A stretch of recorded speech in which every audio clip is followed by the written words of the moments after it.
That was my baby. He was a mama's boy. That boy loved me to death. He has my name tattooed on his arm. I was in the room earlier and my stomach started hurting so bad. And I went into the den. I told my husband, my stomach is hurting so bad.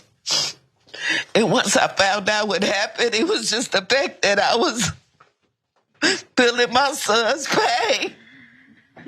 I was feeling my son's pain when they were beating him to death. That's Tyre's mother. I'm trying to hold it together myself. I can definitely feel her pain. You don't have to be a physical mother to understand where this mother is coming from, but if you are a mother, you especially feel the pain. I'm telling you, Francesca, tears are welling up in my eyes. Her son is not much younger than my son. They are of the same generation. It's very heartbreaking when she said that she could feel her son's pain. She laid out there about how close she and her son were, calling him a mama's boy, meaning he loves his mama, which is a beautiful thing. So it's been almost 3 weeks since the traffic stop in Memphis led to a violent arrest, and 3 days later, the death of Tyre Nichols. And here's a breakdown of the events, just in case some of you might not have been following this story from the beginning. On January the 7th, around 8:30 p.m., Memphis officers pulled over a vehicle for suspected reckless driving, according to a statement from Memphis police. A confrontation occurred between officers and the vehicle's driver, later identified as Nichols, who then fled on foot, according to Memphis police. Officers apprehended him and another confrontation occurred, resulting in Nichols' arrest. And as we said in the opening, not only was he arrested, the family has already seen the video that is going to be released later today, so they know exactly what it is. And he was beaten, and 3 days later, he died.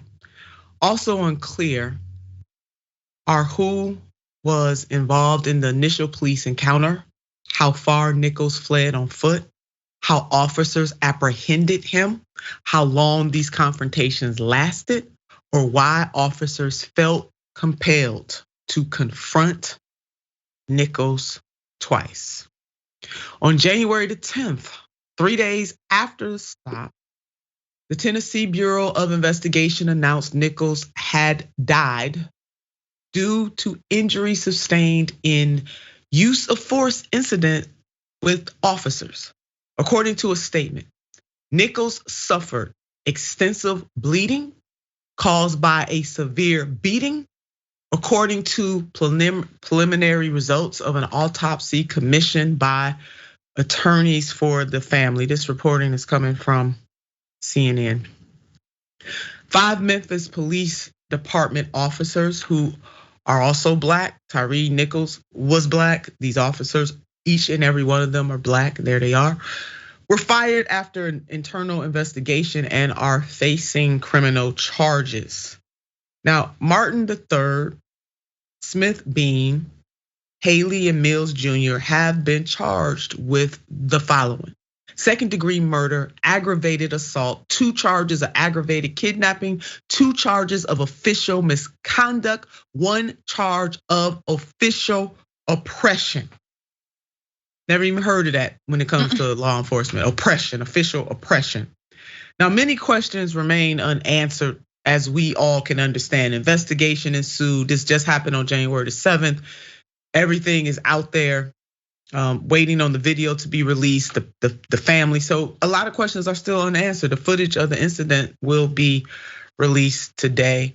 So Francesca, I mean, I'm really shaken up by this whole thing right now, trying to hold back the tears, because you can definitely feel that family's pain. And as the mother is the spokesperson at this moment for the family, it is easy to see why she is all broken up about this. This is really out of the natural order of things, for parents should not have to bury their children. I mean, we know it's a part of life, it happens, but that's not the natural order if Mother Nature is working according to plan. And then secondly, a traffic stop should not turn into a death sentence. No. No, and of course we cannot forget that, how many times have we seen Black mothers crying for their children who've been murdered by police, right? Now imagine if they were all white. Just for a moment, just stop and think, well, what if they were all white? Do you think our country would continue to give money to a violent, menacing police force the way it does? No.